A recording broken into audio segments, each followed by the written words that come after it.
Hi, I'm Lea Thompson, and you're listening to Movie Dumpster. Hey, what's up? Welcome to Season 2, Episode 12 of Movie Dumpster. Today we're talking Howard the Duck from 1986, directed by Willard Hoyek. I'm Joel Scola. I'm Sean O'Rourke. I'm Connor Quack Fu McGraw. Welcome to the dumpster. Why are you so pissed off? Why? Listen, if you got blasted millions of miles through space, ended up on another planet, and were given an IQ test by a janitor, you'd be a little pissed off too.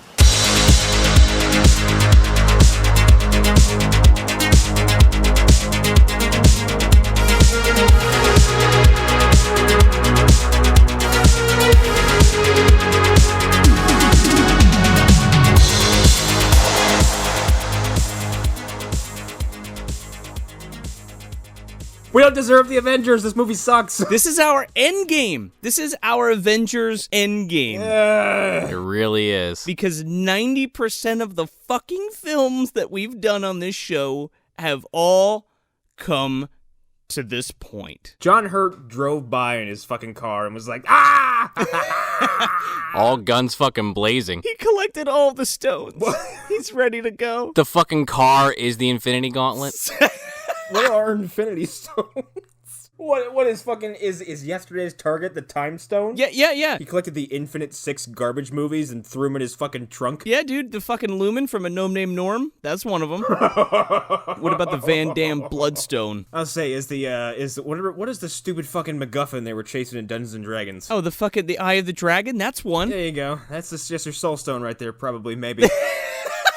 Death Note's got to be one of them. The Death Note's is fucking the Power Stone. Yeah, that's a Horcrux, that one. You know what? With that said, the image that just fucking flashed before my eyes is just Uwe Boll with the fucking Infinity Gauntlet on. Like, imagine the carnage that guy could fucking bring to the world. He would only snap out Michael Bay, and that would be it. He's the one pulling the strings. It's Uwe Boll. He is the fucking Watcher. Exactly, yeah. And John Hurt is Thanos. Uwe Boll is like, with one snap, I will wipe out all evil in the universe. And then just goes to Michael Bay's house and is like, goodbye, Michael Bay, you fucking retard. Now I am the best actor you have ever seen. I've saved movies forever. Full bellies and shitty movies for everyone. I call this mercy. You've got Guy Moshe in the fucking corner like that meme where he's trying not to look. Please don't notice me. Please don't notice me. Guy Moshe's Doctor Strange looking to the future. Well, that's a future I don't want to see. I made a movie with 4 million outcomes. Woody Harrelson's just there with his pop-up bunnies like, I saw it in here. I wrote a story about a purple man in a chair, and he's got a glove. So what is Howard the Duck our Captain Marvel? Is it what that is? Oh, without a doubt. I mean, he was already in Guardians. Wasn't that the big foreshadowing there, Joe? Yeah, but this is like the prequel, right? We have to go back. I've seen this movie a bajillion times, right? And this is the first time I've been watching it on like an analytical kind of viewing. Aha! It's your Benraku. Yeah. Oh, yeah. And I'm like, who is this movie for? Like, so this movie's rated PG, right? And I think that's why this had such mixed reviews when it came out, because like PG-13 didn't exist at that time. Is that correct? Right, and then, you had all the soccer moms bringing little Johnny to the movie and seeing duck tits. Yeah, and they're like, there's duck tits, there's fucking ducks, there's Playduck, duck condoms. Yeah, I forgot about the duck condom, which I don't know who knows about duck anatomy, but duck dicks would not fit in just like the kind of condom you would need. Is it like a cat? No, it's like a corkscrew. It's like a drill. Okay. Whatever he had in his wallet, which we'll get to. I'm like, yeah, it's a condom, but it's gonna do neither of you any good. Because a cat's dick is like, it's basically like a barbed fucking dick. It's a fucking morning star, okay? So what would have happened, Connor, if he had, penetrated Lea Thompson? We've all seen Tetsuo. Oh.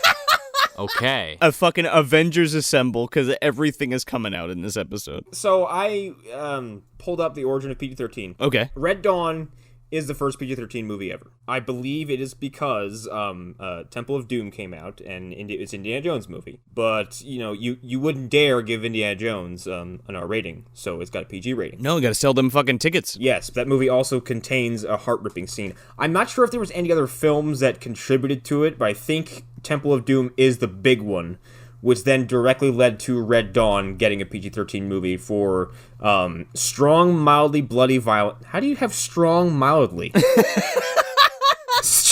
It says strong, comma, mildly bloody violence. You have like a decapitation, but there's no giant burst of blood. Is that strongly, mildly? Maybe. Strong, mildly, bloody violence, or mild drug content. So Lightsaber decapitation. Ah. The themes in this film, not even close to being a PG movie. Like, this needs to be PG-13. I feel like this movie was too early, and just too across the board as far as, like, what the hell they were trying to do, because this is a caper movie. It's like a weird noir thing for 5 seconds. It's a cosmic horror film for 10 minutes.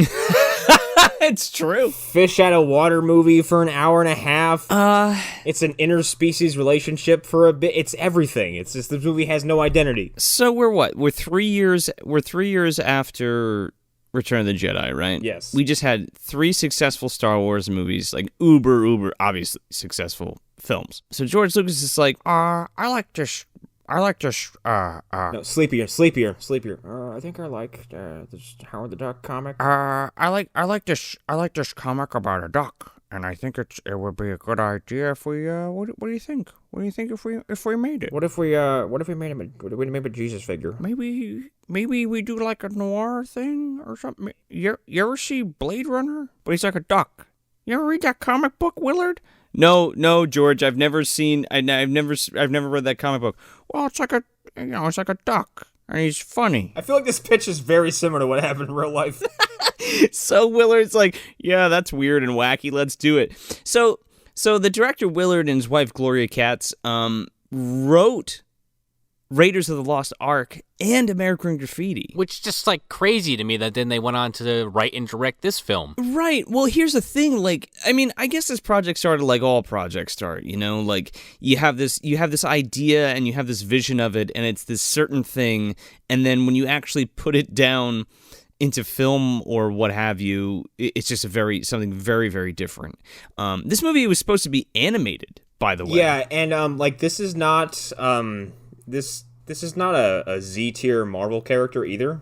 This is a Marvel character, by the way.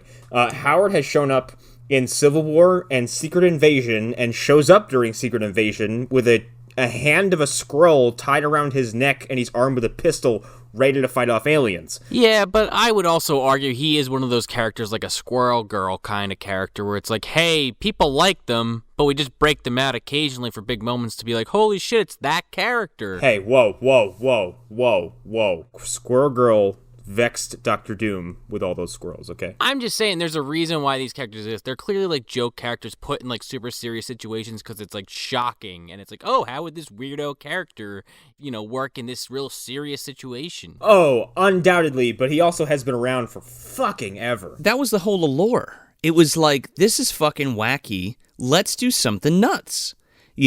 Let's do something totally fucking kooky with this. And they took it and ran with it. But it was one of those things where, like, what happened to this film happens to all of these conceptual weird films. You know what I mean? When you're on the level of like high budget Hollywood, you can't get too weird. No, you can't. I'm surprised Shape of Water came out. You know what I mean? I feel like Del Toro walked in there with a spell book and was like, I'm gonna make this woman fuck this fish.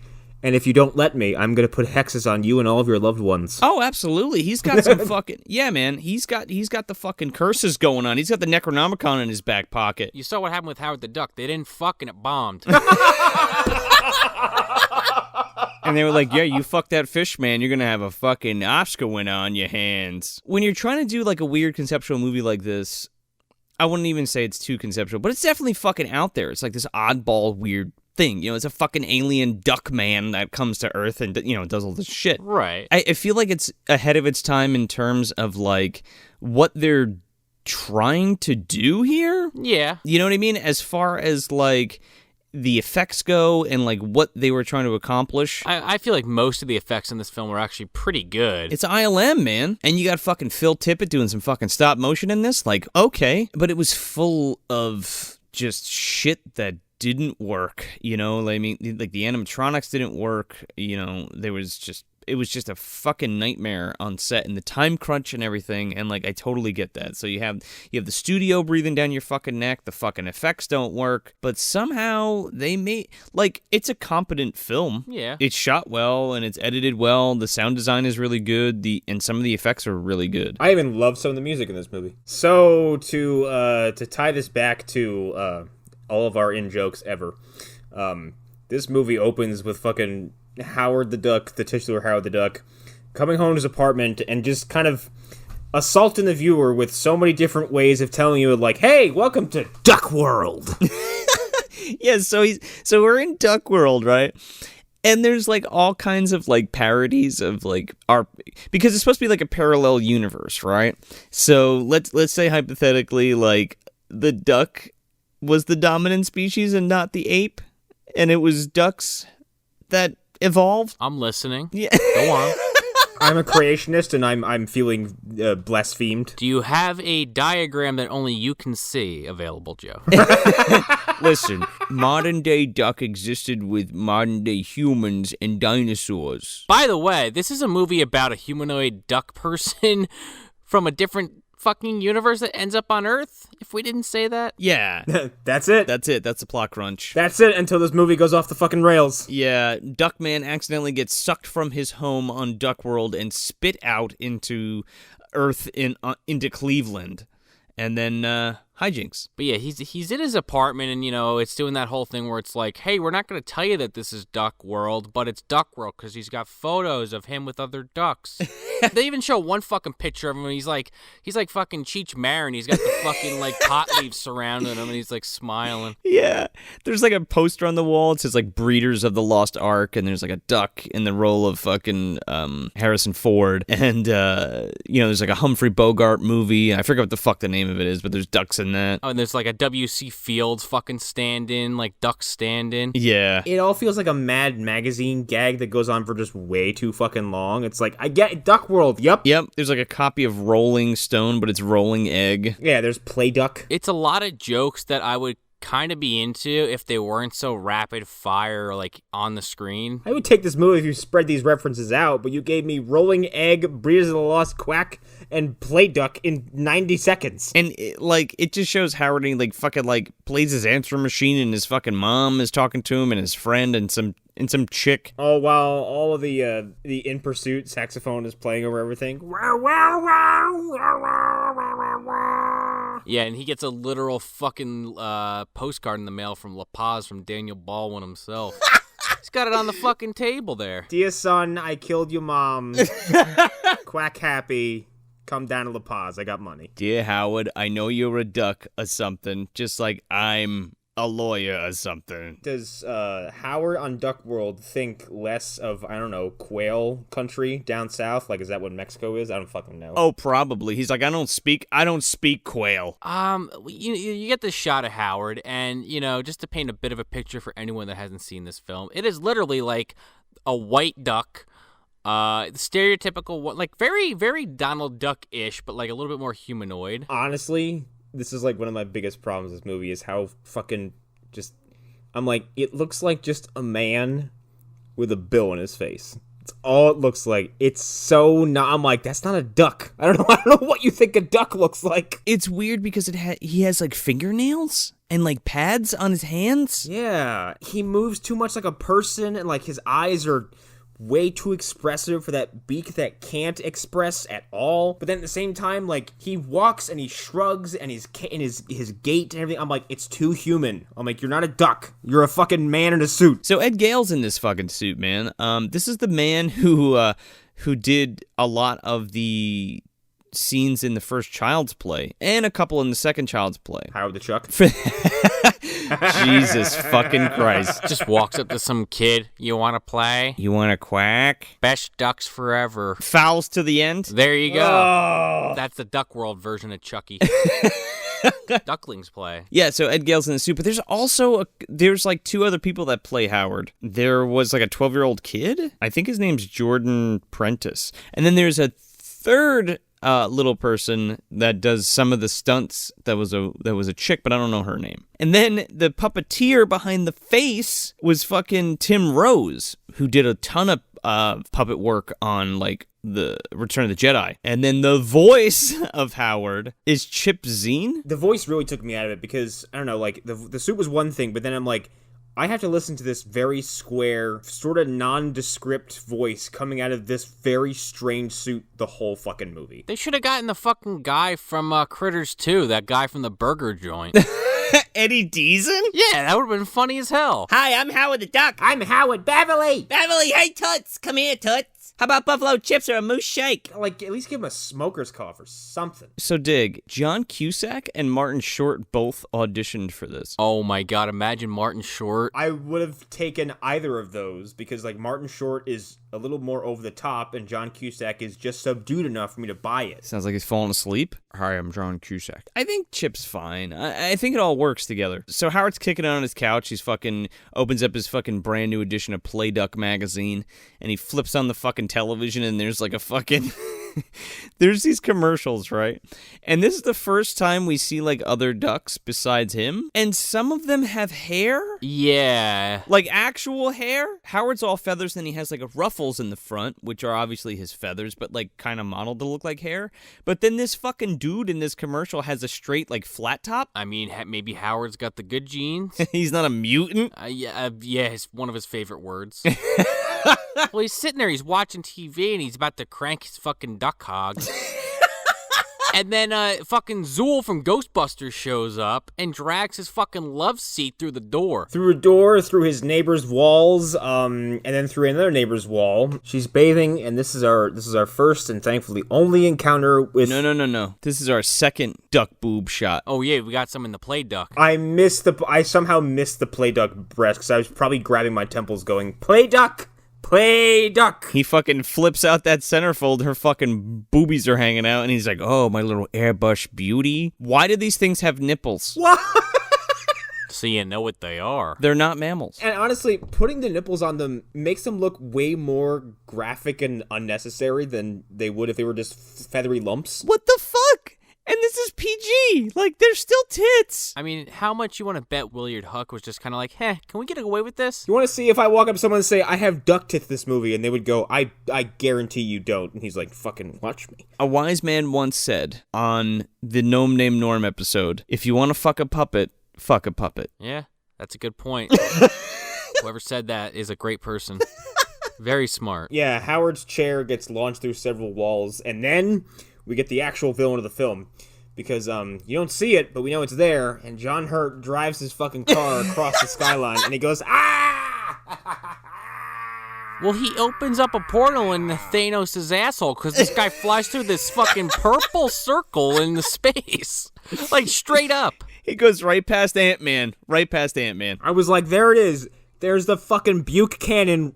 The fucking Buch-cannon was right there in the fucking sky. Open up that fucking stupid-ass black hole singularity anus that threw out Attila the Hun. I hate to burst your bubble, Connor, but the Buch-cannon is in a lab in Cleveland. Oh, yes. Well, okay, well. He's got a point there. This is the effect of the Buch-cannon. Yeah, Howard gets sucked into a fucking singularity in the sky, which, like, they didn't softball me with the fucking duck premise.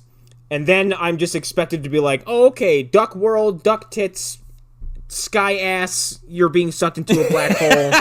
Like, it's been 2.5 minutes and we're already off the fucking rails of this fucking train. Oh, this is like, we're like 5 minutes in already, and I'm like, where the fuck are the credits? And then, of course, here we go, fucking VO is like, in a time before time, in, parallel universes, and then everywhere there's another universe that has, there's planets exist with full of shit. This guy said galaxies. I'm like, what the fuck? Do you know what the multiverse is? Is that the multi-Z? So by that rationale, there is a planet of John Hurt's just somewhere.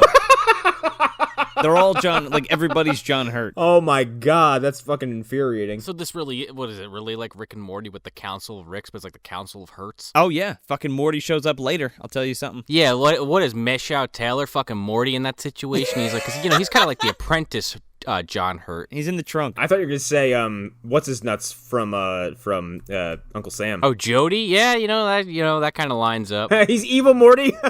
So Howard gets blasted through fucking space.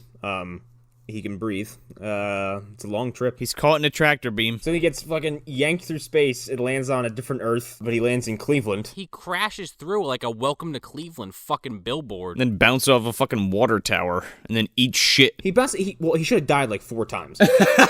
In space, you mean? Forget that. Like, just his landing, like, should have paralyzed him because he crashed through a building. He bounced off a fucking water tower. Like, careens down a building, crashes through a steel awning and lands in a trash can. Yeah. He gets out of this trash can. There's just like a bunch of fucking punkers around him. Yeah. And they're just like, oh, look at this fucking freak. So they like pull him out of the garbage. Yeah, and like there's a weird shot where like Howard becomes just a fucking puppet. Yeah. And these fucking punkers like pick him up and like bring him into this fucking bar.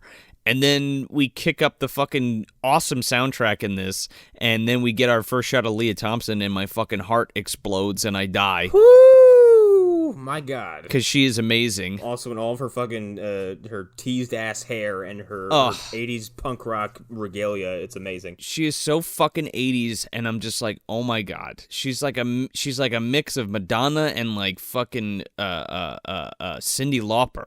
And I'm just like, can we please get out of this bar? She reminded me of how when I first watched Streets of Fire and I saw Diane Lane in that movie for the first time, I was like, Jesus!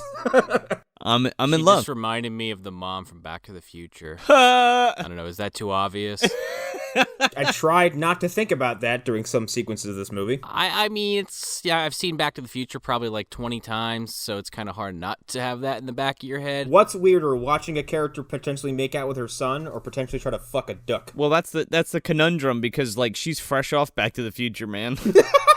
This is totally my Lea Thompson. Like, I like Back to the Future a lot. I think it's a great film. But like, this is the film that babysat me, not Back to the Future. Yeah, no, I get that. So yeah, there's this like weird string of sequential hijinks where these punkers like kidnap Howard and take him into a club and they're like, what do they say? Like, look, I have a child? No, they're like, hey, fucking Frankenweenie, here's your date, and they throw him at this fucking nerd. Yeah, this E-gun looking fuck. Yeah, they go in this, he looks like fucking Barton Fink. So they go into this fucking club, and then, you know, the band's playing, Lea Thompson's band, the Cherry Bombs, are playing. All of the music, not all of it, but most of the music, all of the, like, non-traditionally scored music, like all the rock songs and shit, are all done by Thomas Dolby. Oh, shit. And they're all recorded, like, the vocals are all done by Lea Thompson and the other girls. I did not know that. They're really fucking good then. Like, they're really singing this. And I thought that was just so fucking amazing.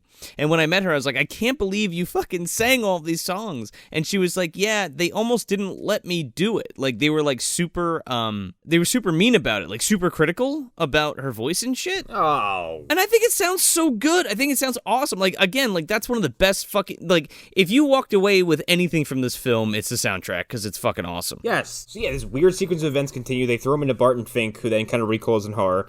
And then, like, a bouncer goes over and says, I said no kids! And, like, takes fucking Howard and throws him back into the street. And then he starts running from bikers? Hold on, if this was a child? He's like, no kids. And he throws him, like out the door, like, assumingly to his death, like, in the middle of the street. He throws him out the door into, like, some poor homeless woman's, like, stuff she has all, like, fucking set up, and it, like, goes flying, and she starts just screaming in his face. He's like, whoa, whoa! Beating him with, like, a fucking sack. And then he, like, runs away from her and almost gets hit by a fucking truck. And then this fucking biker gang called Satan Sluts... They're fucking, like, driving after him, and he's, like, running away from him, and he grabs, like, a fucking winch or something. Oh, he grabs the hook, right? It's like a towing hook or something like that. It lifts him up, it breaks, he falls on one of the bikers, like, the front of their bike. They smack him off? Yeah, she's like, kill him, whatever, and this fucking chick, like, backhands him off the fucking bike. Yeah, and then I think then he runs into the alley where he's backed against the wall and, like, puts his hand on something. He looks over, it's a woman's leg, and then he runs his hand up her skirt. And then her and the dude she's making out with freak out, and then he runs away again. The fucking woman's like, kill it, Lloyd, or whatever the fuck his name is, and he, like, takes, like, a stop sign and, like, tries to smash him with it? He grabs a picket sign and breaks it over his fucking head. So he fucking hides out in, like, a fucking garbage can, because he's like, holy shit, you know, I'm on a different planet. I'm gonna die, you know? I didn't hate him yet, so I felt pretty bad for him. I'm like, we're 10 minutes in, and he's been traumatized. But then, he finds his trash can to hide in, and it cuts to Beverly's like leaving the club, and she's kind of wandering the street, and she gets attacked by like two of the most. Batman should have been beating these two up. Oh yeah, like that's what they look like. They look like those two fuckers who like when Michael Keaton beats up on the top of the roof, on the rooftop in Batman 1. There ain't no. These guys are like, oh, we love your music. Can you sign my shorts or whatever? They look like two people who tried out for ministry and failed. So they like sexually harass this woman into a bunch of garbage cans, and Howard's like, I had about enough of this shit. So he fucking jumps out onto the top of this garbage can. Yeah, and he took a sip of fucking Urkel's Bruce Lee juice. I'm a master of Quack Fu, fuckface. Like, what the fuck? And these two people just like lift him up by the fucking collar and shake him like a child. The dude's like, I've been doing too much toot. Well, I don't even know what the fuck that means. Like, I'm pretty seasoned in that department, but I don't know what the fuck toot's supposed to be. Is he talking about like crystal meth? Maybe. Or like cocaine? Or like, what is he talking about? I've been doing too much toot. I've been inhaling too much of your flatulence, Jimmy. I've been doing too much farts. I had White Castle, then I had Taco Bell, then I went to Waffle House. I can't stop. He's been sticking a hose up his ass right into his nostril. Oh my god. There's a villain for you.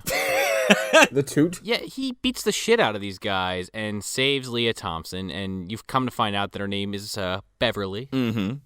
Beverly Switzler. She has the initial reaction like any other person would that, hey, there's this alien duck person talking to me, and after about 5 seconds, she's kind of okay with it. She's totally fine with it at the drop of a dime. She's like, wow, you're weird. Okay, want to come home with me? She takes this better than April O'Neil seeing a bunch of fucking turtles in Splinter. Like, April's horrified, and this woman's like, holy shit, a talking duck. You want to come back to my place? Yeah. Oh, you're outdoors? Okay, you can come to my joint. Well, yeah, first he's like, I just want to go home. Like, I'm good. And she's like, all right, bye. And then he's like shivering in the rain and blah, blah, blah. And then she's like, let's go back to my apartment. And I'm like, at this point, I'm already like, are you trying to fuck that duck? Yeah, like, you already had a plan, didn't you? Oh, this guy saved my life. Whether he's a midget in a fucking duck suit or just a duck thing, we're getting kooky. Let's go. Well, they make a point to show Howard standing there in the fucking rain, like, you know, trying to get warm. She's like, you got a place to live? He's like,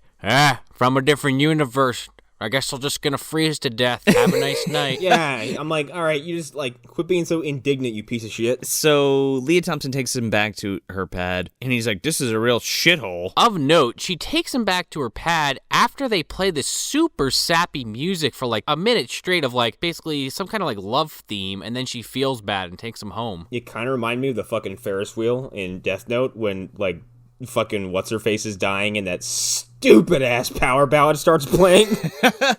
Here's the thing. There's two versions of this song, too. Like, there's this one, which I don't care for.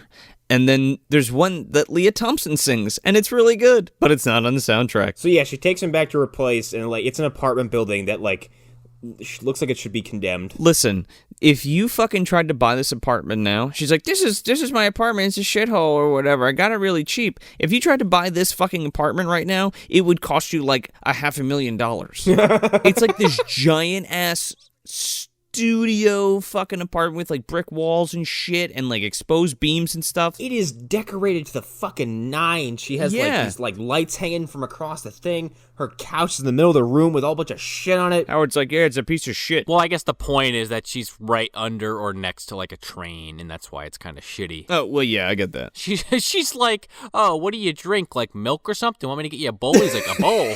He's like, I'm going to give you a fucking bowl. He's like, I need a beer. So she grabs him a beer, and he's like, ooh, big brewski, because this fucking thing's as big as him. Well, he sits down and drinks this beer, and I guess like the train drives by and the fucking apartment shakes. And before his chair fucking blasted off into space, it shook. And he's like has PTSD from this or some shit. He's like freaking out by it. And he turns into a puppet again. Oh, he sure does, right underneath the fucking countertop there. his eyes quake and they go everywhere, and you can tell he's flat against the fucking wall because someone's hands up his ass. It's it's so fucking weird because And it's not Beverly's. not yet. God. It's one of those things where it's weird because like there was an evolution of this puppet throughout the production. At times, I couldn't tell if I preferred the puppet or not. Yeah, like initially, I think a lot of it was hand puppet, and then they like made the face, which was all animatronic. And by the way, I want to say this is one of the first completely cordless, remote servoed heads.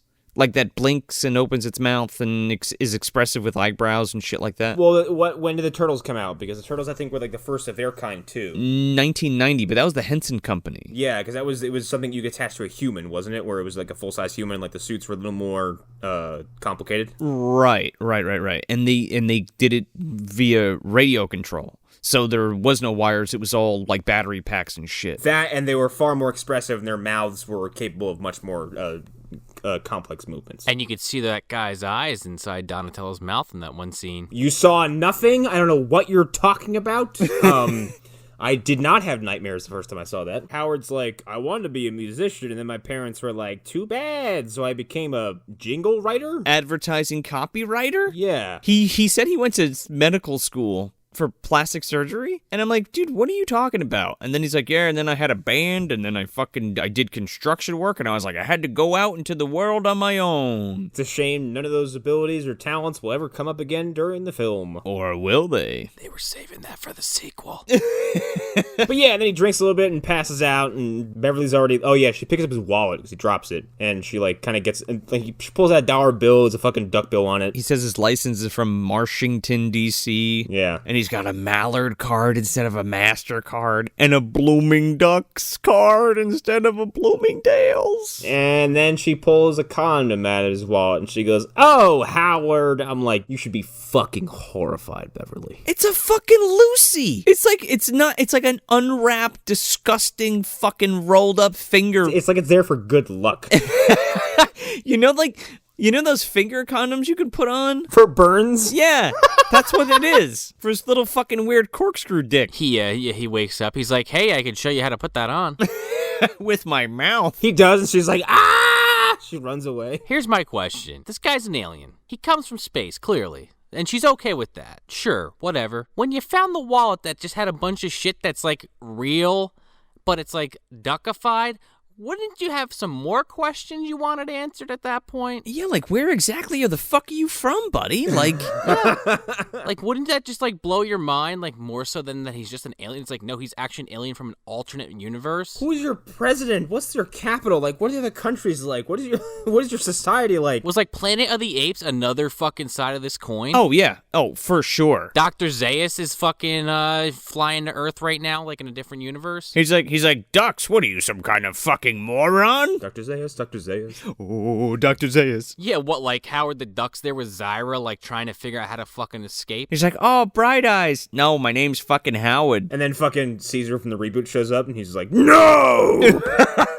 So you go from this fucking duck condom joke immediately to Lea Thompson in a fucking cab with just a garbage bag with fucking Howard's fucking beak sticking out the front of it. Oh, that's right, because she says, she's like, I know a science guy, who can help you find out where you came from. That's a fucking laugh out loud from me. The image of this fucking little person in a plastic bag in the back of a cab is hilarious. And the cab driver just keeps giving it like a look. She gets dropped off at this fucking museum where this guy works, and she's literally dragging his ass up each step. Some dude's like, you need help with that? She's like, nope, I'm good. And you hear Howard go, yeah.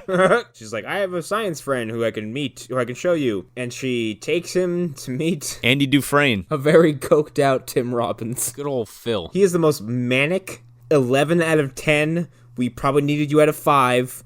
Loud, talky, 1,000 miles an hour Tim Robbins I've ever seen. He is young. He is vibrant. He is full of exuberance, and I love it. This is before he got framed for killing his wife. Yeah, and then that kind of took a turn. That's why he's the way he is. Yeah, but he got away. He's okay. It's okay. John Hurt, you son of a bitch, you did this. But he plays Phil, and he's this guy that works in the lab at this museum. And Beverly just straight up just brings Howard in. This guy's immediately giddy, and he fucking runs over to like the other guys that work there, like the older people in charge. Because he bursts in like a classroom lecture or something like that. He's like, "Gentlemen, I have nothing to show you. Carry on." Just runs away. Yeah, like it hits him mid-sentence, like if he were to actually reveal this, like what could happen. Oh, yeah. And he's like, ooh, maybe not. So he rolls into he goes back into the specimen lab, because that's where they're kind of like hiding him out for a second. He's like, this is amazing. He's like, it's a bird, it's a plane, it's a duck. And he's like he like leans over to Howard and he's like, I'm Phil, you Howard, we be friends. And Howard's not saying anything. And then he does this fucking wacky ass fucking Donald Duck impression. Yeah. Which, like, I'm like, should Howard be offended? But he doesn't know who Donald Duck is, so like... I mean, I'm sure he's familiar with like weird quacking. Is he, though? No, I guess not. I mean, if we're gonna just, assume that this parallel universe had, ducks that are, are humanoid, we can only assume that the Disney cartoons just had a human that was talking with a lisp in the place of Donald Duck. It's also one of those things where it's like, are there other birds on Right. Duckworld, even though we're calling it Duckworld? Like, are the bald eagles in charge and they have their fucking foot on the duck's neck? Well, right. Well, that's what Connor was saying. You go down south, it's a fucking grouse or some shit, or like a turkey. Yeah. Turkeys be Russians. The turkeys have just fucking shotguns at the ready, like, we'll get you now. Payback. You got a bunch of, like, naked humans walking around in the roads. They're just getting hit by cars left and right. Oh, yeah. Oh, goddamn, I hit another... You take Kramer when he was fucking, doing the butter tanning theory. Just got Kramer on the fucking table. They have man-hunting season. Yeah, they're hunting them. Like, oh, man's in season, gonna shoot the fuck out of some men. They're just like, what is a human? Because I'm just thinking of like Ugly Americans when they had the man birds who just scream "suck my balls." Like, what do humans scream? Like, MAGA. yeah, Right? I guess that's what they would say. MAGA. MAGA. There's a group of them over there. MAGA. They sell the fucking call down in Duck Sporting Goods instead of Dick's. Oh my Oh god. Jesus! Oh my god! Kill me now. We should be in jail for some of these puns. So Tim Robbins is like, do you have any superpowers? And Howard's like, what? He's like, bend this bar with your bare hands. I love Tim Robbins' cadence and Sonny goes like, Howard, can you bend this? Howard, can you melt through this wood with your fire vision? And he's just like, Howard, stop holding out on me and read my mind. He's like, yeah, wait, I'm getting something. They know I'm a phony. They know I'm a yo-yo. After enough of this abuse, Howard gets up and leaves to Beverly's protest, and then I think they go out to like another exhibit, and this is where the fucking duck evolution. Oh, this is where we get that invisible diagram that only fucking Tim Robbins can see. Yeah. That like everyone else in the room, including Beverly and Howard, should have been like, "What the fuck is he looking at?" He walks up to like an exhibit based on like the evolution of man, and it's the ape into man kind of thing. And Howard's like, "Oh, you're all hairless apes," which means that he knows what apes are. Yeah, so they were running around on Duckworld somewhere. Again, MAGA! Yeah, man. They're in the fucking Galapagos Islands.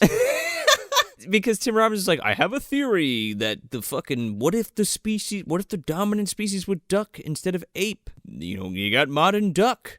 And Howard's like, yep, every fucking school duck knows this asshole. Basically, but like Tim Robbins' whole angle is like, he wants to become famous off of Howard. Yeah. So he's like, come on, well, I'll put you on a fucking talk show or some shit. He makes some joke where he's like, yeah, I want you to make me famous, but, just be happy that it's me that wants to do it, not some other scientist that wants to, like, slice you open. And he just, like, looks at him like, okay, see you later. And then as he said that, more scientists walk in and like they try their best to hide Howard and Beverly. They're like, and the guy comes in, she's like, Phil, did you fucking clean up the lab yet? And he's like, oh, no, doctor, whatever. And then they walk away, and he's like, "You're a fucking janitor?" I'm a lab assistant. Yeah, and he's like, "I'm studying to get my own museum." I'm like, "No, you're not." And that's when Howard's like, "Okay, I've been had," and he fucking leaves. Yeah. Then he go outside, and him and Beverly kind of have an argument. There's also these amazing sight gags of just like, because the whole movie they're like, oh, Howard, you can't walk around people, they're gonna be freaked out. So he walks out of this fucking museum, and like all these people start like, running away. They go over to like this fountain and are arguing. This guy's sitting there eating a sandwich. He keeps like fucking moving farther and farther away from them. And a bunch of kids are like, "Whoa!" And he's like, "Brah!" And he scares them away. Oh, more hairless apes, he says. I just love when he stands up in the fucking fountain to get level with Beverly so he can yell at her. Yeah.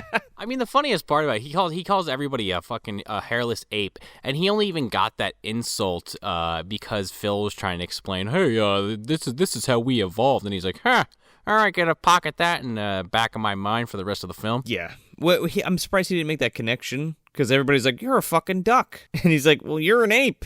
A hairless one." Your hair, yeah, I've seen you before too. I watch you throw poo at each other You run around in fucking fields in the wilderness. with your red hats.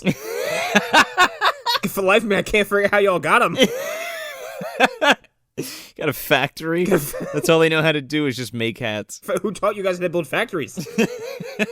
And they have an argument. He's just fed up, and he's like, "Fuck you, and fuck Phil, and fuck everybody. I'm going to get a job." And fuck your stupid planet full of your stupid people. Yeah, I'm going to get a job and eat. Oh, that's right, because he goes to the fucking welfare office. It's so fucking funny. People in this movie don't have enough, like, awareness to realize that they're talking to, like, an actual duck man. Yeah, I love it, actually. I think this part's hilarious. She's like, "You think I'm one of these pushovers? You come in here looking weird enough that you're not going to get hired. Well, I'm going to put you in a weird place myself." She makes him work at a fucking, like... It's called Hot Tub Fever is the place. There's a place in Las Vegas called the Green Door, and it's a swingers club. I have been told that should I ever be curious enough, I still wouldn't want to go because I've heard it's just foul. And, like, as soon as this sequence happened, I'm like, oh, this must be what the Green Door is. This place is fucking gross with a capital G. I never want to be in there. It's like a sauna. This was it's like a bathhouse that's never been cleaned, and people are just loose, and it looks like something you'd find in the worst parts of Brazil. Yeah. It's slummy, and just like there's an air of grossness to it, and like Howard's just walking around giving people fucking towels. It's steamy, it's dark, there's people fucking all over everything, in hot tubs, in mud baths, fucking shooting loads all over the place. Howard's going down the fucking aisle. He's like pushing his car. He's like, yeah, you need a towel now? Okay. Yeah. Hey, you need a towel? Ah, you motherfucker, you got it on me. This, you know how hard it is to get out of fur? Oh. Gotta scrub this fucking nut shot out of my fucking feathers. It's bizarre as fuck. And he goes up to like his boss who's like working behind the counter, and he stops to take like 5 just to puff on his cigar, and the guy's like, "What are you, taking a break?" Yeah, he's a creepy little dude. He's like, "I'm taking a break." And this fucking guy's like, "Well, there's a fucking clogged jet in fucking room 5. Get in there." And he fucking grabs Howard. He like picks up Howard and throws him in this hot tub where these people are fucking. Well, and then Howard's like, "Oh, I can't swim. Yeah, and like shoves his face into the jet. Yeah, and he's got a mouthful of fucking cum water. He gets out. He's like, "Oh, now I need a towel." You need more than a towel. You need a goddamn some kind of shot that clears up. He needs a fucking salt bath is what he needs after that. Fucking disinfectant something. I don't know what. Antibiotics. He gets right up, finds his boss. I thought, okay, for 1 second, I thought this was a tub full of human shit. Oh, God, you think? It might be. It's the fucking shrimp tub. We only use the finest meats. Fucking barf, dude. This dude is like hovering over what could be a mud bath, but like, I don't trust that it is. I think it is a tub full of human shit. Maybe he pulls a fucking bra out of it. Yeah, and he's like, and then Howard runs up and he's like, "I quit," and he shoves this dude face first into this tub of what could be mud or what could be poop. And that's the end of the subplot. It ends right here. That's it. It completely dissolves. And I honestly could have done without this entire stretch. Because when I say this movie's made for nobody, I'm like, you could have lost about 30 minutes. This movie probably would have been a little more tolerable. Probably. Now he's out on his ass because he's not he's not working or anything, and he's fucking walking around wearing, I guess, fucking Tiny Tim's clothes that he fucking stole, because after Holiday Switch, he didn't need him anymore. He did say at the welfare office that he's like, it's not my fault I had to shoplift from the tiny section of the clothing store. Yeah, of the fucking Goodwill or some shit, Salvation Army or some shit. Well, he's like going from town to town, and he ends up on the fucking bus, and he goes to get off, and all these people are freaked out by him. That's a duck, man! That's a duck! That's a duck, man! This guy in the back. Congratulations, you fucking moron. This guy's shouting this at him as he gets off the bus, and he turns a corner, and he's in front of like the fucking TV shop or whatever, and he's watching it a little, and he sees like, get yourself a roasted duck for dinner, and he's like, oh my god, he sees fucking Daffy Duck dressed like Robin Hood. He starts freaking out. Yeah, fucking, there's like a duck hunting like special, and he's like, duck hunting season's on, and now we've upped the amount of ducks that we can fucking kill for the thing. God, how would he feel about there being a video game console where there's a game comes out for it that all you do is shoot ducks? Ugh.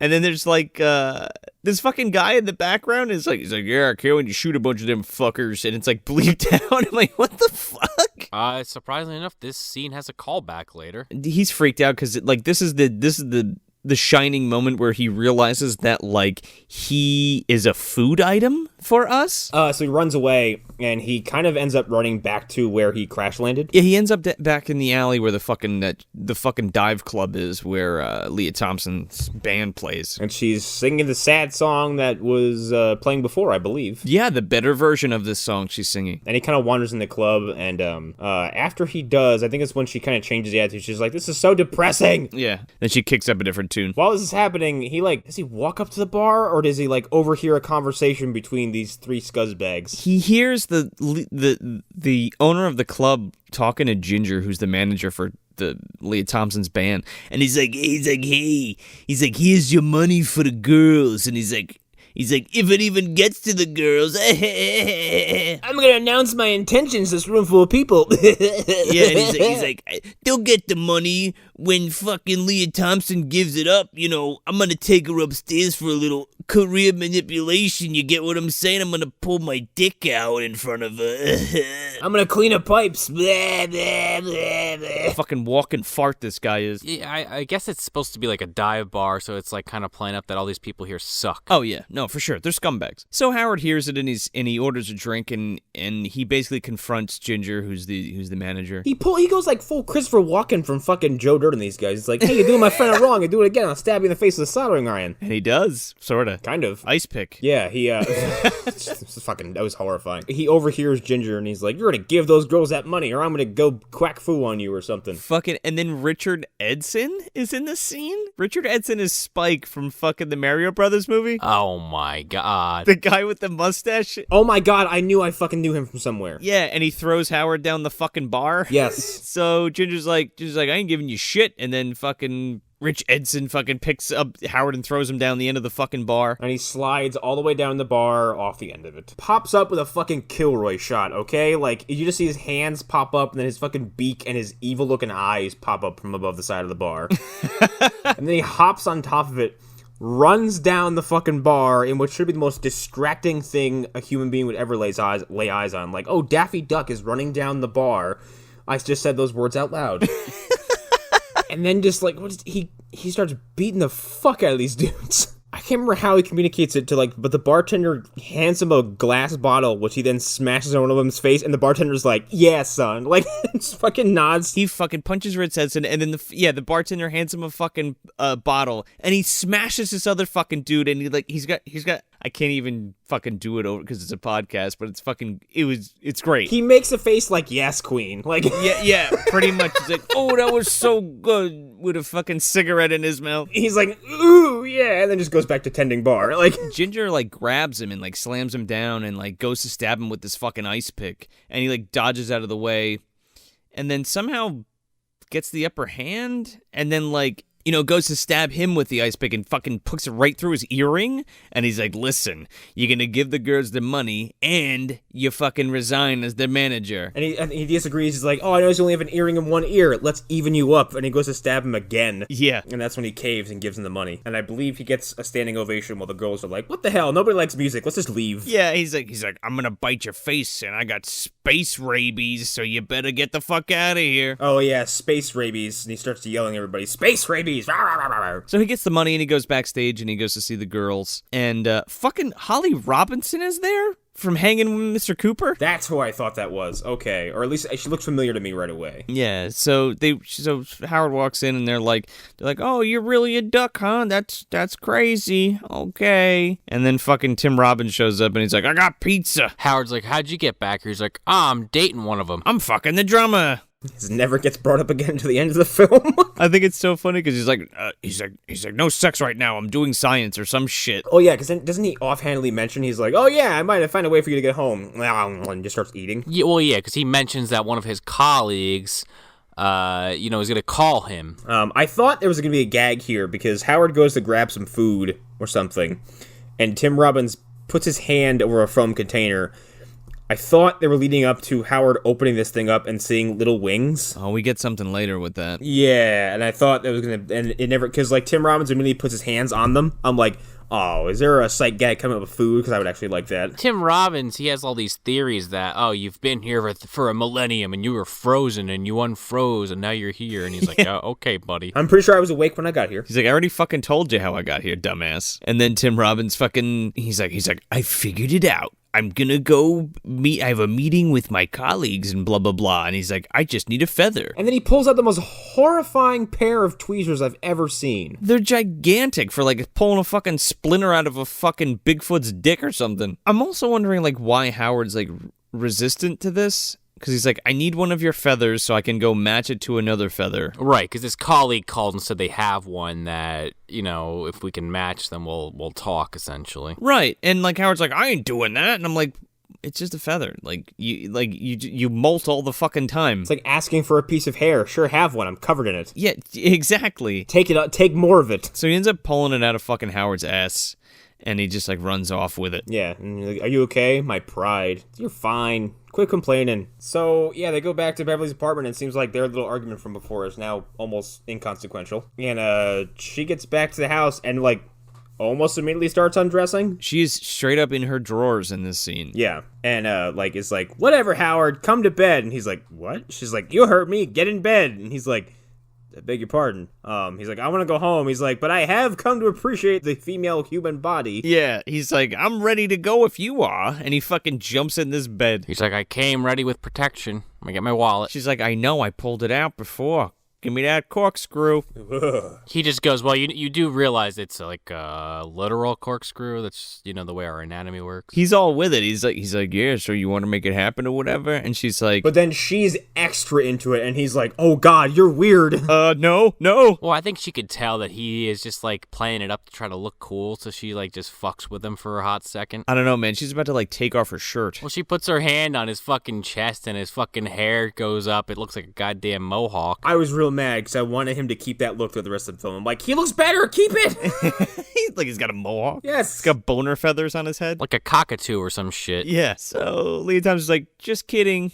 Good night. And then is about to roll over. And then fucking creepy ass Tim Robbins and Jeffrey Jones are like leering over this fucking curtain. Yeah, Jeffrey Jones comes in with some fucking kids. Oh, God. Not in that order, that's what he was arrested for, but, yeah, Jeffrey Jones, It's a goddamn shame about Jeffrey Jones. Jeffrey Jones, who has now been, like, I guess, like... ruined many a movie. And for the people that don't know at home, Jeffrey Jones, he was also the principal in Ferris Bueller's Day Off. He was the dad in Beetlejuice. He a lot of bit parts. He typically would play, like, awkward characters in, like, real zany situations. Or people's dads. Like, he's kind of good at that. Yeah. But he was arrested in the early 2000s for having, like, child pornography on his fucking computer and, like, soliciting a minor to take some, like, pictures. Yeah. Jesus. If you're doing a screening of Beetlejuice, there's no reason why you should put on your fucking sign, like, starring Michael Keaton, Winona Ryder, and Jeffrey Jones. Right, exactly. And my whole point of bringing that up, one is just for people that didn't know, and two is like he's actually probably the one character as this movie progresses that I actually kind of liked a lot, but the whole time I was watching it, I was like, oh, why did it have to be Jeffrey Jones? He's a good actor. No, he is, and that's the real. I mean, whatever. Look at like the Kevin Spaceys of the world. Like you never know what goes on behind the curtain, man. Everybody's a fucking scumbag. Jeffrey Jones goes 1,000% on a performance that I don't think anyone really needed him to in this movie. That kind of just gets better as the movie goes on. But no, I get it, where as soon as like someone like that walks into frame and maybe you weren't expecting them, your initial reaction is to go, ooh. Yeah. It's a cringer. But yeah, he does walk in. He's in there with Phil and this other dude, which I don't even know if he ever gets a name. Another one of the classmates. He's just guy with big hair. Yeah, guy with big hair. They come in and they're just basically saying, oh, this is the guy called about Howard's feather. He had the other one. Right, and it was a perfect match. It's funny because it makes Phil seem less like a fucking wacko. Where it's like, look, I know smart friends. He's actually like scientifically oriented in a way where it's advantageous to the plot. Yeah. because he's like, yeah, we looked at the feathers and they're an exact match, and this is how you got here. And Jeffrey Jones is like, we fucking built the Buch-cannon and fucking shot a beam into space and it pulled you off your fucking couch and here you are. Literally. I can't believe it's the same fucking thing. It's the same thing, ripping fucking holes in the fucking space-time continuum. He wanted a weapon, so I built him a weapon. I don't know how it works. Fuck you, that's how it works. Bye!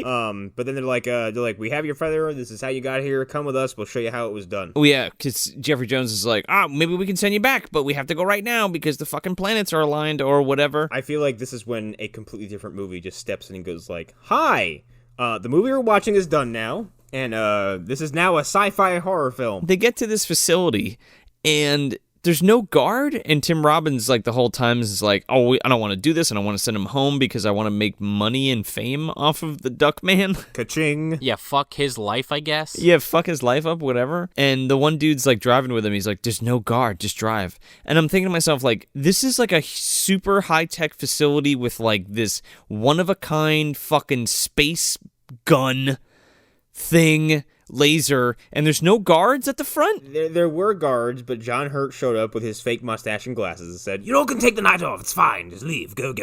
With Job? Job was there and fucking turned him into fucking marbles. Joe chased them off with bees. And then he turned the head of security into marbles, and he's sitting there going, Pierce Brosnan's like, I left you the key code card thing in there, Jeffrey Jones. Enjoy. But he's fucking drunk and doesn't know where he put it. And then he sees Beverly. He's like, can you be my family now, too? Wife? Question mark? I just want to make it clear that Jeffrey Jones has already left the apartment and has gone to the facility, right? And then the other scientists, Tim Robbins, Howard, and Lea Thompson, are separately driving there in a van. So they go back to the lab, and the lab is like fucking in shambles. Yeah, there's fucking alarms going off and fucking explosions and shit. It's got a guy with like third-degree burns that like stumbles out. And he's like, my eyes! Yeah, he's like, we shouldn't have tampered with the universe. Ah! And he runs away. Wait, look, there were no stars. Sam Neill's in the fucking background somewhere. Do you see? Except it's Pierce. He's like, sorry, Sam Neill's on vacation. So they go inside, like this big fucking, it's just, everything's all in pieces and it's just falling apart. And then they're like, yeah, Dr. Jennings, he was here, and then we did the experiment, and there was an explosion, and then he was gone. Yeah, and the one dude's like, well, we brought Howard. What if we brought something else down this time? Jennings is Jeffrey Jones, by the way. So if we say Jeffrey Jones or Jennings, there you go.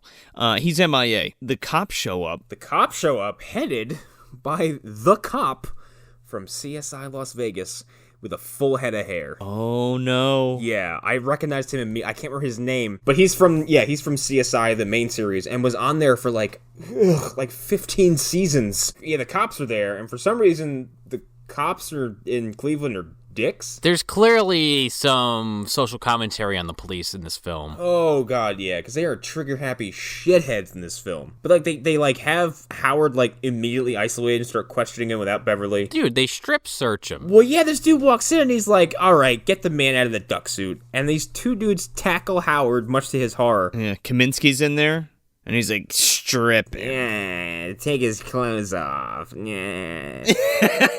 I want to see that puppet naked. Sir, I think he's an actual duck. Good Norm breaks to the floor and just says, grab my hand if you want to live. Yeah, they're comparing dick sizes. Howard's like, hold on, I need to retract mine. It's cold in here. Howard's like, yours is straight? How fucking weird. Yeah, they strip search Howard, and like, this is when Beverly like runs in and tries to stop everything. Yeah, they can't find. They're like, take that duck suit off him, and he's like, "There's no zipper, Sarge." Well, he goes, okay, arrest him. They're like, what's the charge? You didn't do anything wrong. He's like, illegal alien. Ha ha! There was like a pause for effect too. He's like, illegal alien. I'm like, I'm not laughing. Get it, audience? Get it? And his hair was so distracting. I don't even know who the fuck this guy is. So. I'll send a picture later on, and like it's so jarring to see him with a full head of hair and that's moving. But yeah, and then he's like, arrest him for being an illegal alien, blah blah blah. And somehow Beverly helps him escape. Well, yeah, because they arrest him and he's walking out, and this bumbling cop fucking, they're walking, and the guy, he finds like a box of cigars. He's like, oh, a cigar. Yeah. And Howard's like, here's a lit one already, and he fucking throws it in the garbage can. The guy's like, Oh, I don't need a fire on my hands. Yeah, so then he goes in to fucking pick it out, and then that's when Howard kicks over the trash can. Oh, that's right, and Beverly steals his gun. Yeah, exactly. And it's so funny because she does like this deep voice thing here. She's like, freeze! And I don't know, it just made me laugh so hard. It's because Lea Thompson is having the fucking time of her life, and that's why I love her in this movie. Oh, she's having a blast. Cut to them hiding under like some, nondescript fucking staircase. And then this cop comes in and starts dropping these fucking zinger threats. He's like, oh man. He's like, this duck is armed, and he takes the gun and throws it in a fucking bucket. Yeah. He's like, he's dangerous, and he's like, I am, and he's like, we have to shoot to kill. Yeah. I had fucking flashbacks to Lazyboy, man. I'm starting to tear up a little. That poor monkey. So they find Jennings under like a pile of shit. And he's already acting weird. Yeah, he's like, oh, fucking everything blew up. He's like, I don't know what happened. This spectroscope malfunction. I'm gonna get arrested. I've been doing unauthorized experiments and fucking things I shouldn't be doing on my computer. Well, he's like grabbing his head. It's like red as a fucking tomato, and he's sitting there saying, please delete my search history. Don't look in my basement. Clean my hard drives. Burn my laptops. Fucking Lea Thompson and Howard the Duck are looking at him like, come again? What'd you say? What? Nothing. There's something wrong with this guy. The spectrometer, exploded. But yeah, he's grabbing his head. He's freaking out. But they're like, oh, you got a car? He's like, oh yeah. He's like, we can go out the back. And they escape. And they're in his fucking car, and they're driving away. And the whole time I'm sitting there thinking, why isn't Lea Thompson driving? I don't know. Yeah, he looks like toasted shit, and they're just like, yeah, you good, drive. Well, it's his car. Nobody drives a Rolls Royce but a Rolls man. No, it's a fucking station wagon. And he's like... and he's like turning into a fucking dark overlord from the inside out. I kind of love this transformation because he's fucking aware of it the entire time. It's almost like it's like if Wilford Brimley narrated his transformation into the Thing. He's like, well, my internal organs are being replaced right now. See, that's not Wilford. That's not Dog. That's a copy. It's a duplicate. My organs are being duplicated right now. I've been assimilated.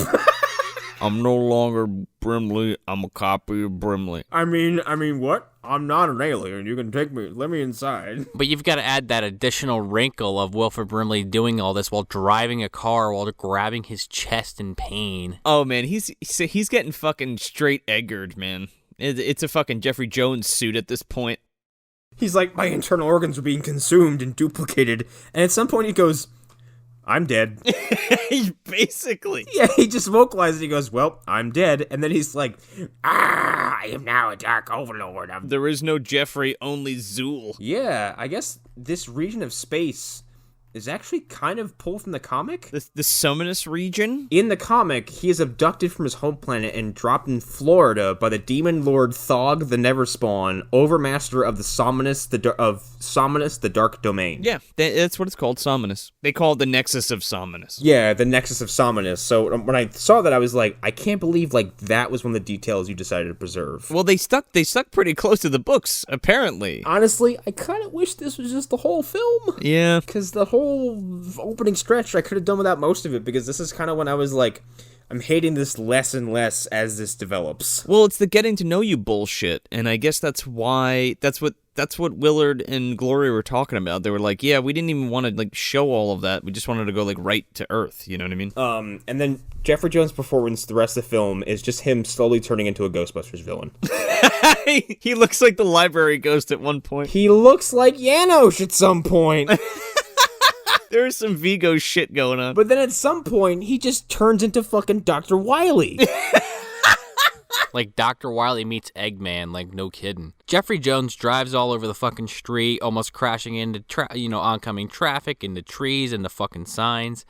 And they barely stop, press on the brakes as they come up to this fucking restaurant. Joe Roma's Cajun Sushi. Cajun Sushi. And like sushi is like there's an old sign, and sushi has been crudely covering the other part of the sign. Howard and Lea Thompson are like, what the fuck, are you all right? And he's like, the transformation's complete. I'm now a dark overlord inside Jeffrey Jones, but I've been here the whole time. Yeah, that's the real twist. Yeah. And then they just go inside and get food. They sure do. And this is kind of a long stretch that is filled with some kind of cool effects, with Jeffrey Jones' character becoming a dark overlord of the whatever the fuck. Yeah, and how like these dark overlords exist in the Nexus of Summonus, and how they're that's where the demons reside, and then they were like banished there or some shit. Right. And this fucking Ray has like this the spectrometer fucking thing has brought them to Earth and like finally freed them, and now he has to like bring the rest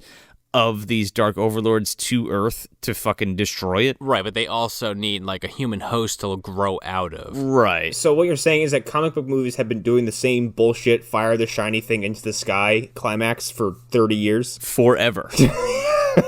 You want to know why? Because in the comic books, it's the same fucking thing. He has this little thing called a code key that, has basically the coordinates to this dimension that he's going to then, when he inserts it into the Buch-cannon, it's going to, summon these other guys like Joe's referring to. Mid-conversation, this gaggle of rednecks come up to the table and just start harassing the group as a whole. Like straight up, dude. You get the one guy takes the code key, pockets it, because Howard and Jennings, Demon Jennings, whatever you want to call him, are having an argument about this code key because Howard's like, oh, I got to get sent home. I don't care about these demons coming in. And this redneck pockets it, and they basically this whole group of like 20-some people just takes Howard and fucking just brings him to the kitchen and starts preparing him. They pour seasoning on him. He's still alive. First they think he's like a ventriloquist dummy, and like Jeffrey Jones is like making him talk, and then they go right from that to like, oh, this fucking duck's bad-mouthing me, let's kill him and eat him? Yeah. And I'm like, wait a second,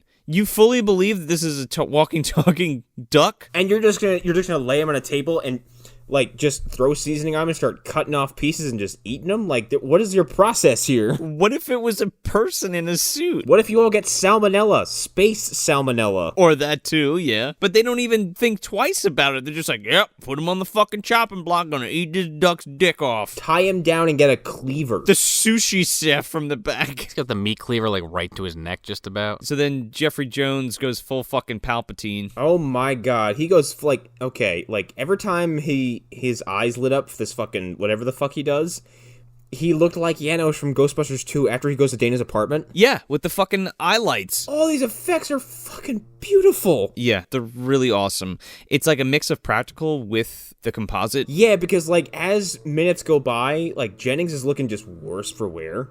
Like his fingers are growing, his hair's receding, his skull is like popping out, it's like getting all kind of big. His skin is all discolored, but he shoots these energy beams out of his hands, but it's like lightning, but it's also it's a mixture of different effects, and like I'm keep going to the Ghostbusters well because this is going to be very easy to visualize. Like when they blow up the when they open the containment unit. Yes, that's what it looks like. And that shit flies out of the fucking sky. That's what it looks like. Yeah, like out of his fingers, though. I know exactly what you're talking about. Yes, it looks awesome every single time he does it. And they don't shortchange you either. When it happens furiously and a lot. So he starts throwing fucking motherfuckers left and right because Howard's like, oh, they got the key card, help me. And he's like, okay, I'm going to get the fucking key card. Yeah, leave the short foul bird alone. And he fucking starts throwing motherfuckers and blowing shit up. He fucking cleans shop. He's throwing guys around in and out of windows, and then, Beverly and Howard try to sneak out in the chaos, and he fucking hears them immediately. And they're just like, ooh, I didn't think you saw us in this empty room. He's fucking Palpatine. He uses the Force to throw a bunch of fucking tables and shit in front of the door. Yeah. And the way they did that was they had a rotating room like they did with Nightmare on Elm Street, and they had a bunch of practical shit, and they tilted the fucking room with the camera on the platform, and all the shit falls into the door. Whoa. It's so fucking cool, the way that they did that. And then he basically Force chokes Howard, and he's like, give me the key card, Howard. And then he takes the key card and kidnaps Beverly for reasons? Well, we find out why, and because I wrote the same thing down, and then they explain it. But he takes a fucking tip from Rumpelstiltskin because he fucking jumps right in that Mack truck. Yeah, he does. Yeah, My Kind of World just starts fucking playing on the radio. But except he doesn't give us a good old fucketh me. I'm a fucking dark overlord, fucketh me. Well, I don't think he holds that information back for long because he pretty much says in the next scene to Beverly, he's like, listen, I need you because when I bring my brothers and sisters from this dimension, they need host bodies, and you're gonna be one. Yeah, I mean, fuck it, why not, right? So Howard comes to, and he's a little too late. And as he's, I think as he escapes, the cops show up, right? There's a short scene that establishes that these dark overlord things feed on electrical power. Yes, because he's driving. They're driving in the Mack truck, him and Lea Thompson, and he's fading. He's like, I'm gonna fall asleep because I need energy. Ugh. I love that he just says what's happening to him. Yeah, and he fucking leans over on the wheel, and they're about to crash, and he fucking opens his mouth, and this fucking tentacle thing comes out and sticks itself into the lighter socket. This got full Men in Black. Real fucking fast. Oh, yeah. Howard escapes the diner, but there's cops everywhere. And when the cops are there, Phil has been arrested, right? Yeah, Phil's been arrested, and he's in the patrol car. He was arrested at the fucking facility. Yeah. And now he's just in the cruiser that has showed up at the diner. A lot of the humor I hate in this movie, for some reason, this visual gag really fucking got me. It's when he's sitting there and he's like, you hear, Phil, and Howard is blending into an Easter display. Yeah. And no one sees him. This part killed me because I agree, Connor. This part was hilarious. And you go from this to one of the biggest plot holy fucking things in this whole movie. Howard and Phil are literally across the street from this diner.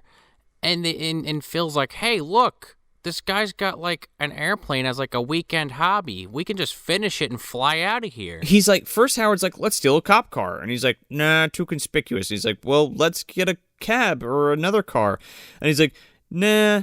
And then they're like, how about this fucking plane that's in pieces that we have to build in an hour? Yeah, as the sun's coming up. Yeah, because he's like, it's just about to be sunrise. I'm like, it's kind of important for this whole stretch of information because when the cops realize this, they go, we found them. They're next door. I'm like, how fucking stupid are all of you police officers that the fact that the people you've been looking for are on the property? It was dark out. They couldn't see. You couldn't see the amorphous duck and Tim Robbins building a flying machine? So it's daytime, and Jennings needs more power, so he sees a nuclear power plant in the distance, and he's like, ooh, here we go. Power. Literally unlimited power. Well, you go back to Phil and Howard, and like Connor was saying, the cops are closing in on them fast now. All of a sudden, after 6 hours of just nothing, they finish building this plane at the last possible second, and they take off. And it takes them a solid minute to get off the ground. Believable. Yeah, and they're driving around, and why the fuck is Howard piloting this? Obviously Tim Robbins' character knows how to drive the plane. maybe one of his many odd jobs that he didn't mention in the beginning of the film was a pilot's license. He has no idea how to fly this plane. He's like, that's why God took away our wings, because we're not supposed to fly. And I'm like, you don't have airplanes on Duckworld? They just don't fly, period. Unfortunately, this kind of needs to be abridged. It's too fucking long, dude. This is like a 10 fucking minute long stretch of just like flying machine hijinks. It's like the Dukes of Hazzard. This is also the point in the film where, like, I know we said the cops basically declared, shoot to kill, but they are literally bringing out every weapon they have in the police department. Dude, they're shooting at, like, there's no reason to shoot, like, Phil to death. No, but they're just firing fucking shotguns on this plane. Yeah, and like they're happy to blast in the middle of like areas full of civilians and just trash cars. Oh yeah, and it's not a mini plane by any stretch. Picture like a go-kart with wings on it, and that's what this is. It's that shit that Anna Paquin flew in Fly Away Home to take her fucking geese south, okay? That's exactly what it is. Fucking Jeff Daniels is up there with him like, come on, go south, you fucker. They're flying through the air getting shotgun shells pumped at them. And, at one point the motor gets shot. And, Phil's up there trying to fix it, and, eventually Howard kind of gets good at controlling this thing, and right as Phil fixes it, he does a fucking a loop-de-loop, and Phil's fucking hanging from the bottom of the damn plane. He's fucking getting waterboarded, like... Yeah, because they're going over, like, a lake. Yeah, and the callback to earlier is after they initially get away from the first batch of police officers, like, it just cuts to a bunch of duck hunters out in the wilderness, and then Howard essentially terrorizes them with his flying machine. So then we cut back to like Jennings and Lea Thompson like in the fucking Mack truck, like waiting at like a checkpoint for emissions or some shit. Jennings like wants to go, so he's like fucking ramming these cars, and the one cop's talking to the first guy in line. He's like, hey, turn your fucking engine off, buddy. He's like, it wasn't me, I got bumped from behind. I have whiplash.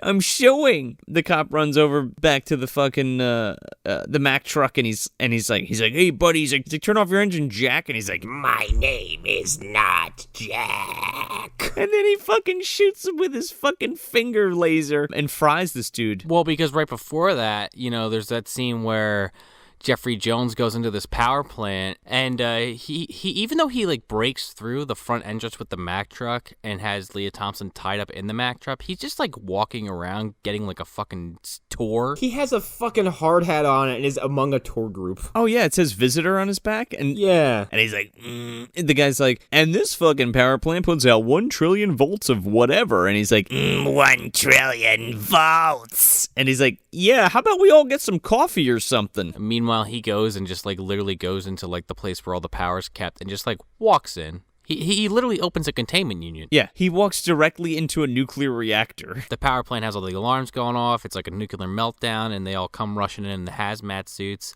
and they walk in, and it's like, oh shit, it's all gone. Like, all the energy's gone. Yeah, it's all gone. There's a big fucking hole in the wall, and like he's back in the truck, and he's looking more Wile-E-esque at this point. We go to him blowing all these fucking cars up at this police checkpoint, to Howard and Phil basically, now after the engine's been fixed, they're still kind of at a low altitude, but they're kind of going through this town. And, Howard's pulling on the fucking, the gear shift or what have you, and trying to get it off the ground, and eventually a fucking train's coming. And they make the luckiest shot of all time when they drive the, honestly, I feel like this would just hit the train and then just disintegrate. Or, like, turn, like, it would hit it and, like, get caught, and, like, it would spin, and they'd fucking get run over by the train or something. And then fucking Howard would get ground up into fucking feathers and gore. Yep, pretty much. And Tim Robbins. It feels like my money. This is it. This is the 11-year culmination. Come on, guys, it's Endgame.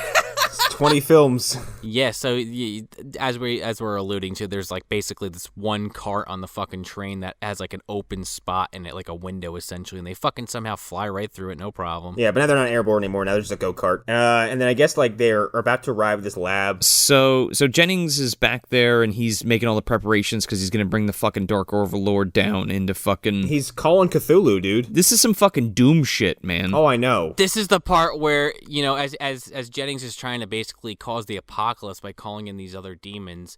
You have outside the silliest shit scene where Howard crashes this fucking airplane into a fountain, and it looks fake as fuck.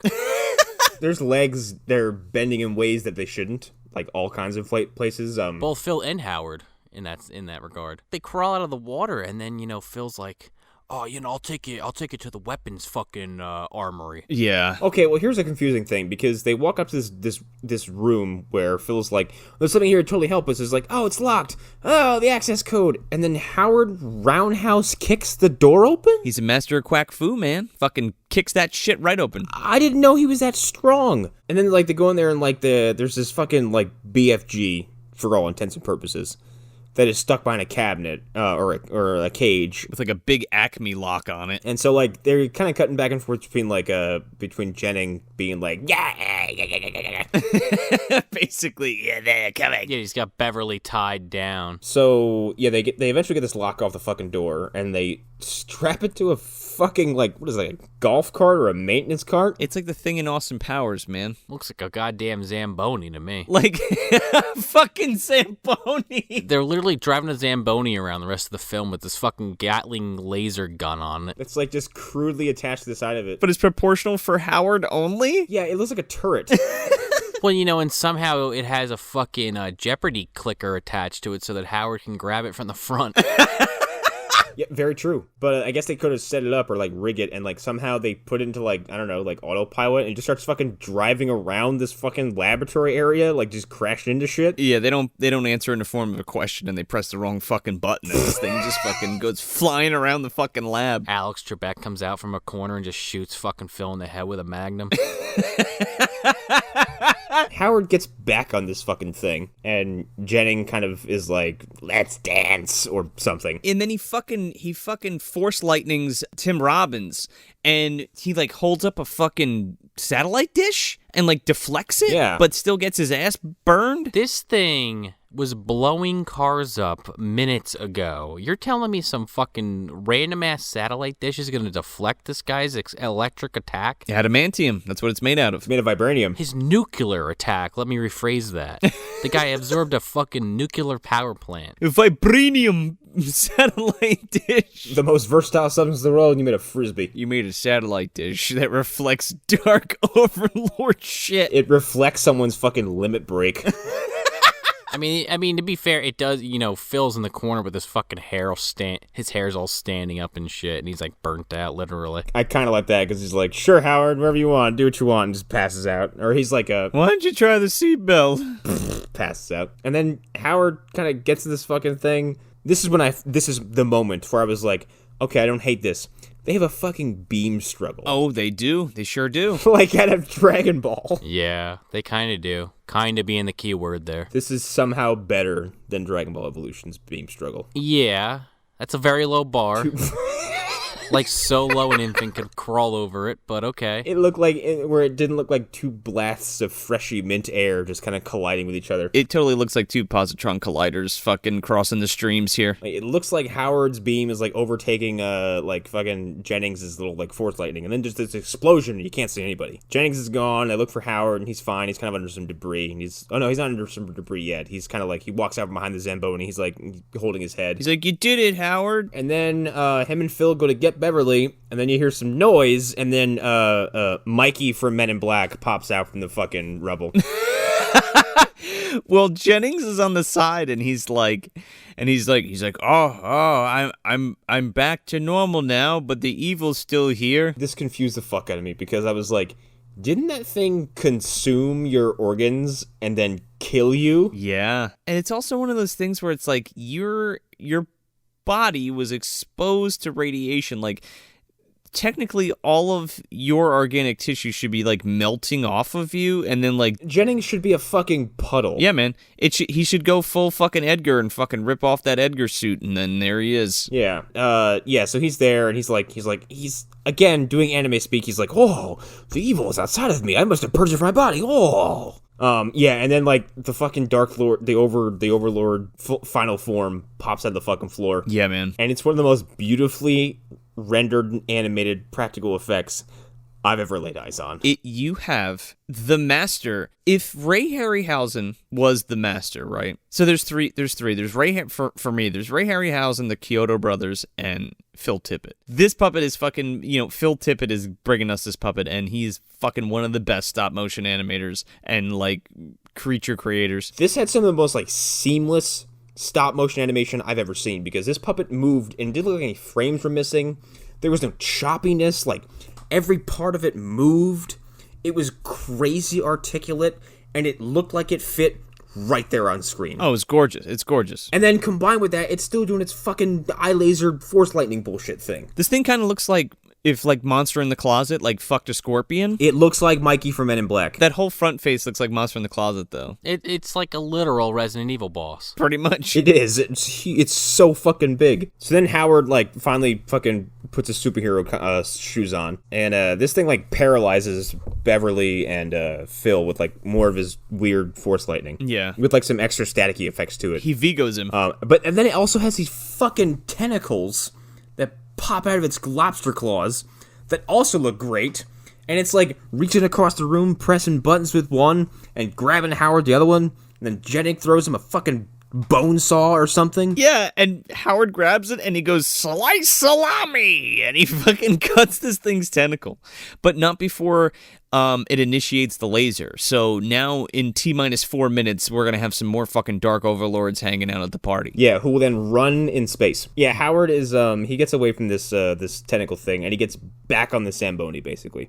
And then they have, like, they have one more climactic showdown where, like, Howard drives this thing, and this whole time this big fucking monster's going, Howard! Yeah. Howard! He fucking runs over this thing's tail. Yeah, he drives between his legs, runs over his tail, spins around, and fires this, like, BFG thing right into his face, and then another beautiful practical effect mixed with some, like, digital nonsense. Like, he starts to explode from the inside, and like these purple lights that are blasting out from behind him, and all kind of like and from his eyes, his mouth, and everything. And then he explodes. It's beautiful looking. He frees Beverly and Phil, but then they're kind of like monsters. Yeah. So the Zoa Overlord is dead, and they're like, "Yo, you gotta fucking you either blow the machine or the fucking things are gonna come." And Howard's like, "But wait, if I blow the machine, I can't get home." And they're like, "Well, yeah, who gives a shit? Fucking shoot the machine." And then Lea Thompson's like, "But you gotta go home, Howard," or whatever. And let's just play that scenario out real quick. Like,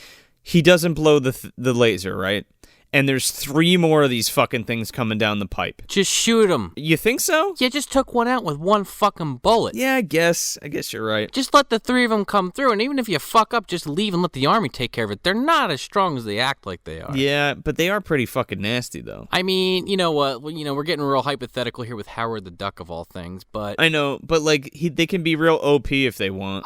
The thought crossed my mind too, because it's like he blows this thing up, spoilers, and is like, I gave up my fucking chance home, but I saved the Earth. And I'm sitting there thinking, motherfucker, if you just let them come through, they either would have had no host to go into, or if, let's just say for the sake of argument, they came through as is, just line up that laser and shoot them each once, and you won, and you get to go home. Yeah, but then we're robbed of another cool practical effects shot where he shoots this fucking spectrometer and it blows up like the fucking Death Star. Oh my god, the whole thing goes up. Boom, boom, boom, boom, boom, boom, boom. Like, there is no CG. It just explodes. ILM, classic Star Wars, pre-special edition, like, looks like a bunch of battleship sets blowing up, like, real explosion, and it's gorgeous. This fucking kit-bashed giant fucking thing beautifully explodes. Now, Howard's dead. Like, everybody in this place is dead. This explosion is so big. This is huge. And they're like 20 feet away from it. Oh, yeah, and Howard's holding the fucking, the proverbial fork into the socket.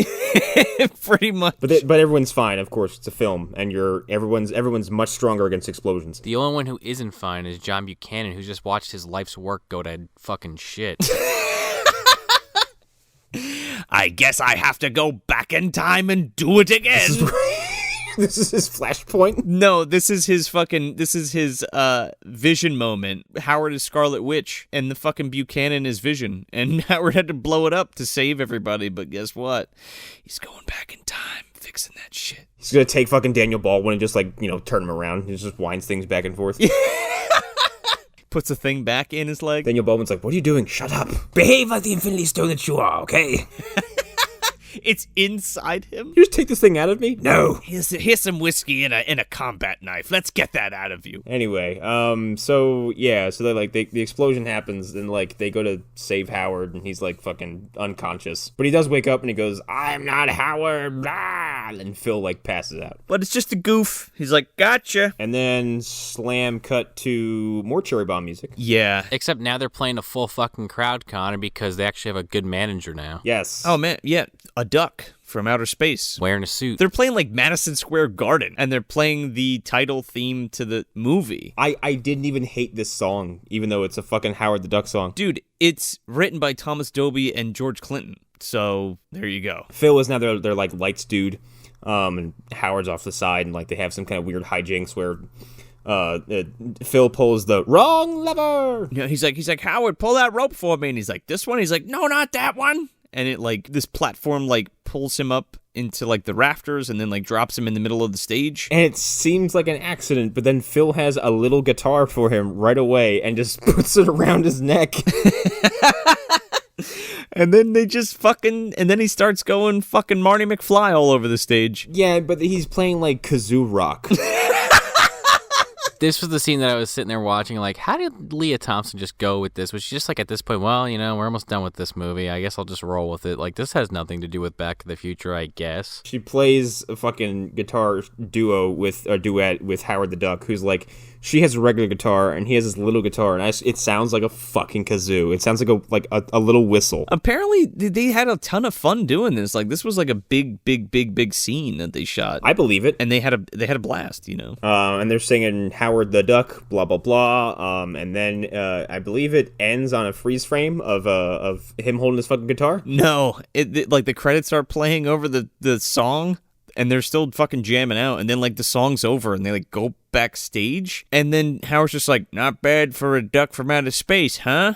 And then cut to black. And then I said, thank God that this fucking movie's over, because it felt like a year and a day. Oh my god, okay, like right out of the gate, like my biggest problem with this fucking movie, and which is basically what broke me and drove me to kind of hate it altogether, is the runtime. Yeah, I can see that. Where are we putting this, fellas? I'm putting this right in the dumpster. You know what? I as much as I'm talking about how I didn't like this film, I didn't hate it.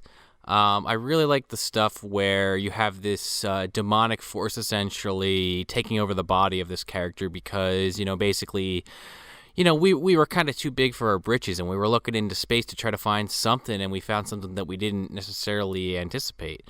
And I kind of like this whole idea of like this scientist character then basically going off the rails and creating all this chaos. And, you know, the effects look good. The monster at the end looks good. But, you know, there's only so many good things I can say before I get to the plot and the other characters of this film. And, you know, I actually don't hate Howard. I think he's pretty funny in some scenes. But overall, I just thought the plot of the film was just like shaky as shit.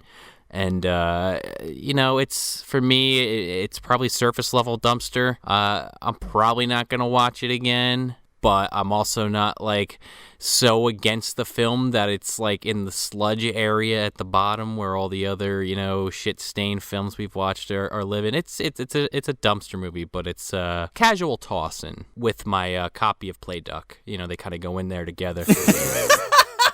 They're stuck together. Oh! This is also a dumpster movie for me.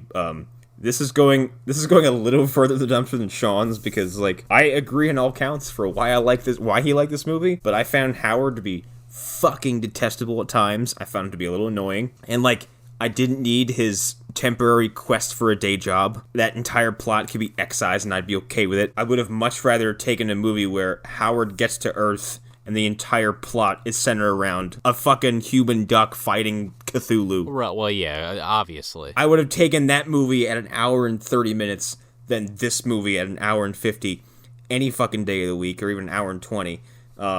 Lea Thompson was fantastic. I liked some of the bits of the score. I liked some of the soundtrack. Like I said, the special effects of this movie, like outside of some of the stuff with Howard that's more jarring, is really impressive. And there's some people like Lea Thompson and Tim Robbins who are having a fucking blast. And it's Tim Robbins, like you've probably never seen him before. He's coked out of his mind, hypothetically speaking. All that said, like, I kind of wanted to like this movie, and I kind of end up hating it mostly. So, yeah, it's like a gentle push in the dumpster, please never have me watch this again kind of thing. This is a shelf movie for me. Yeah, we knew. For a couple reasons. For a nostalgic reason, this movie's like a warm blanket for me. Like, I used to watch this all the time with my mom, especially like as a kid. So it's kind of got like sentimental value, but also I just think it's a good film. Like straight up, like I enjoy it. It's not the greatest thing in the world, but you know, it's got some great effects. Lea Thompson's great in it. And she's so babin'. Like when I first saw it, I fell in love with her, and I was like, "Oh my god, this is amazing." And you got Tim Robbins fucking chewing up the scenery everywhere. You got fucking Phil Tippett. You know, it's got all the staples that I want. It's aggressively 80s. It's got stop motion. It's got classic composite effects, like we're coming hot off of Return of the Jedi, so we have all fucking ILM shit. We got Phil Tippett shit. It's just kind of a weird spectacle for me, and like the people that made this film really put a lot of effort into making it, and it might not hit home completely. It's totally soggy around the midsection, and it could totally stand to be clipped a little bit, but I feel like overall this film is a labor of love, and a lot of it is really impressive. And if you can get past the common census of, I was reading that this is one of the worst films of all time, and it's like, do you fucking people even watch movies? Like, this is far from the worst film ever. No, God, no. And I kept reading that in places, and like I was expecting something much worse. And like this is not Manos. No, not even close. This is not the final sacrifice. This is not Troll 2. This isn't even fucking Devilfish. No. This isn't Home Sweet Home or House of the Dead, for God's sakes. It's like, yeah, I'm sorry. There are some contemporary movies that in the last 2 decades, like decade and a half, that are just appallingly irredeemable and nearly unwatchable. Yep, Blair Witch 2 comes to mind. And aggressively boring. Truly bad movies, and like this just didn't sit well with me, but like calling it one of the worst movies ever made? No! There's a lot of great ideas here, there's a lot of great concepts here, and sometimes it's pulled off and sometimes it's not. I mean, that's just the nature of the time constraints and the input from the studio and all kinds of shit like that. There's a lot of factors here, but I feel like overall they made a fine film. There's really, it's got its problems, but what doesn't have its problems? You know what I mean? Here's the way I look at that kind of thing, though. There's obviously going to always be a consensus on a film or, a book or a movie or any kind of media that someone's putting out there and expecting some kind of reaction to.